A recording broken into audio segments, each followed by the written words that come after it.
Hi, I'm Grant Wilkins. I'm a senior mathematical sciences and computer engineering major from Kingsport, Tennessee.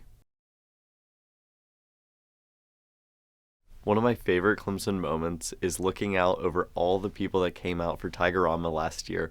Seeing everyone sing the alma mater together was really just a special moment. Then turning around and having the fireworks show was really just a special Clemson moment.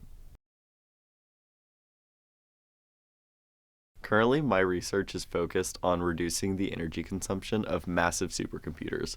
So, if you think about these big web servers like at AWS or Microsoft Azure, these consume lots of energy. And so, our research targets how we can reduce the amount of data on those systems and then also, in turn, reduce the amount of energy consumption that those systems use. After graduating from Clemson, I plan to pursue a master's in computer science at the University of Cambridge.